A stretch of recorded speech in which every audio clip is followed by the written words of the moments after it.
Hey there! In this video, we'll be talking about the dynamic range of the Nikon ZF. Now, you might be wondering about why I'd be looking at the video capabilities of the Nikon ZF being much more of a photo-centric camera. Well, that's because that's what I do on this channel. I focus on video, and I want to see how good this camera holds up for shooting video. Now, I did make a previous video about the low light performance about this, so I'll leave that video linked down below. Now, before we get into it though, I just have to have a huge thank you to B&H Photo, who lent me the Nikon ZF to test review and make videos like this for all of you. If you were looking to pick up some camera gear, go check out B&H. That's where I buy most of my stuff from. There are links in the description for the ZF and all the gear that I use on a regular basis. So big thank you to B&H for making this possible. So in the process of testing the dynamic range, I will be comparing the Nikon ZF with 3 other cameras: the RED Komodo, the Canon R5C, and the Blackmagic 6K full frame. Now, why these cameras, you ask? Well, those are the cameras that I have. These are also great sort of benchmarks and standards. I think that'll give a good sense of how good the Nikon ZF is. So in general, there are 3 ways of testing dynamic range. There is the computational way of using the Xyla 21 and the Imatest software, which you see people like Cine D and Joe London do. I don't have access to those tools, although I really wish I did. There are 2 other ways which we will look at in this video. We're looking at an image with a lot of dynamic range, a little bit more than the cameras can handle, and they'll also be doing a latitude or push-pull test. Now, the video capabilities of the ZF are a little bit limited, but there is one strong codec, and that is the H.265 10-bit codec. That's going to be your best option for shooting 4K in the ZF. Now, this is a long op codec. It's also 420, not 420. But I think it's the same as the one that's in the Z8, and that's a pretty good codec. So there are a few different modes you can shoot in this. You can shoot in a full frame mode, which is known as FX in the Nikon world. You could shoot 4K 24, 25, and 30, and that's 190 megabits per second. You can also shoot in a crop mode, which is known as DX, in 4K at 50 or 60 frames per second, and that will be at a higher bit rate of 340 megabits per second. So let's take a look at some of these comparisons. And the first test, like I said, we'll be looking at a shot with a lot of dynamic range. And whenever I do this, I just shoot it in a dark room next to a bright window. I expose for the highlights as high as I can without clipping, and then I raise up the shadows and take a look. All right, taking a look here at the Nikon ZF on the left and the Canon R5C on the right. The first thing I want to point your eye to is if you look out through the window and you look at the highlights, I think the R5C definitely holds on to the highlights better. I think there's more information there. It has a little bit better of a highlight roll-off. We'll verify this later with the Latitude test. The ZF is definitely a lot noisier right off the bat, and in my opinion here, the R5C colors just look a lot better. They look a lot more accurate to the scene. Now, zooming in here, the image sharpness and colors, in my opinion, hold better on the R5C. The noise in the shadows of the ZF is kind of a mess. There's a whole bunch of chroma noise and a loss of detail. But on the R5C, you do get that horizontal banding in the shadows, which is pretty annoying. So there's just kind of a difference here in the way they look. But I would say the R5C does a little bit better in the highlights, and maybe the ZF does a little bit better in the shadows, but it is a little bit noisier, but there's a little bit more information there. So I think it's probably a toss-up between the two. They're very, very similar between the 2 cameras. Next, we'll take a look at the Nikon ZF on the left and the Blackmagic 6K full frame on the right, shooting in the 17:9 B-RAW with 8:1 compression.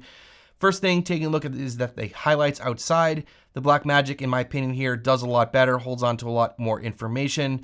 And also looking at the shadows here, they look cleaner on the Blackmagic. So overall, looking like an advantage both in the highlights and the shadows for the Blackmagic. Now zooming in here, the shadows hold together a lot better on the Blackmagic, both in terms of sharpness and colors. So definitely doing better on the Blackmagic than the Nikon ZF in the shadows.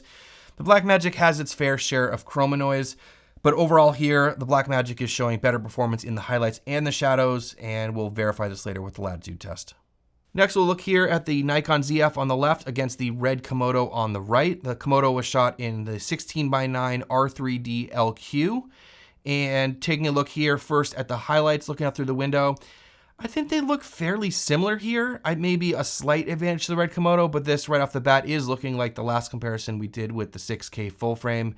Now, zooming in here to take a look at the shadows in particular, we can see that the shadows hold together a lot better on the Komodo. There's less noise, there's more sharpness. It just looks a lot cleaner. I mean, it's really no surprise here that the Komodo is going to have more dynamic range than the ZF, but it's cool to see these 2 cameras put up against each other. We'll verify a lot more of these details, like I said, in the Latitude test, but overall, the Komodo definitely has more dynamic range than the ZF. The next thing is the latitude or push-pull tests. Now, I think there's a lot of misunderstanding about this test. This is not to show how much you can over or underexpose an image. This is really a way to take a look at the performance of the cameras and their highlights and shadows. So the way that I do this is I properly expose all the cameras for middle gray based on the camera manufacturer's recommendations. So they all are different, but I use all of them, whatever the camera manufacturers say, that's how I expose it.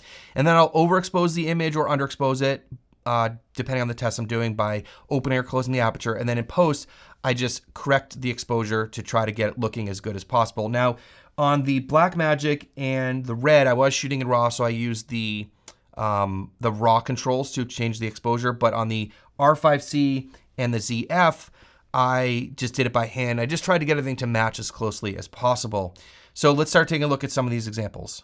All right, first up, we'll take a look at the Nikon ZF against the R5C, and this will be the overexposure test.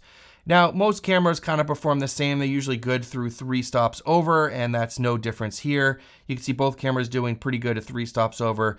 There is a slight color shift at 4 stops with the ZF, and at 5 stops, both break at 5, but there's more of a color shift on the ZF, so definitely an advantage to the R5C and the highlights, which we definitely saw in the first test. Now looking at the underexposure test. Like most cameras, they are good through 2 stops under, and both of these cameras do perform pretty well 2 stops under. Now at 3 stops and further, the ZF looks better here, which is a little bit interesting. There is definitely more noise, but the colors hold a bit better, and you don't have that banding that you have on the R5C.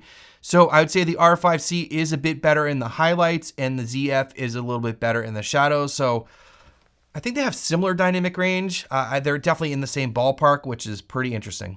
Next, we'll take a look at the Nikon Zf against the Blackmagic 6K full frame. I'd say the overexposure test that we're looking at here is similar to the R5C. We're good through 3 stops. Once you get to 4 stops over, again, you start to see some color shift, but this time on both cameras, and they break at 5 stops with the Blackmagic. I'd say doing slightly better here at 5 stops over. Now, in terms of the underexposure test, we, of course, are good through 2 stops underexposed, no surprise. Once you get onto 3 stops underexposed, the chroma noise gets strong on the ZF, but the Blackmagic still is holding pretty strong. When you get to 4 stops, both get worse, but the Blackmagic, I'd say, looks better. 5 stops, both are a mess as expected. Now, the Blackmagic here definitely has more dynamic range than the ZF, with a slight advantage in the highlights and a decent advantage in the shadows. Lastly, we'll take a look at the Nikon Zf against the RED Komodo. And of course, we know exactly what the Zf is going to do in the first couple stops here. We've already seen it compared twice with the other cameras. Now, getting through 3 stops, they both look pretty good. Once you get to 4 stops over, the Komodo looks great. I don't see much of a change at all. 5 stops over, the Komodo just starts to break, but looks really decent. So definitely an advantage for the Komodo. Going on to the underexposure test here, of course, both cameras are going to be good through 2 stops. Once you get to 3 stops under, that's where the chroma noise really kicks in on the ZF, as we've seen, but the Komodo looks still pretty solid here, 3 stops under. Once you get to 4 and 5 stops over, the Komodo definitely looks better than the ZF. Really no surprise here that the Komodo is going to be better in the shadows. So overall, the Komodo has definitely more dynamic range in the highlights and significantly more in the shadows. Really no surprise that the RED Komodo has more dynamic range than the ZF, but it's really interesting to see how it compares with the Komodo. Lastly, let's get on to my conclusions and takeaways about the dynamic range of the Nikon Zf. Now, what I've seen in this video is that the ZF has decent dynamic range, and it's kind of a surprising performance based on it being more of a photo-centric camera with this retro design.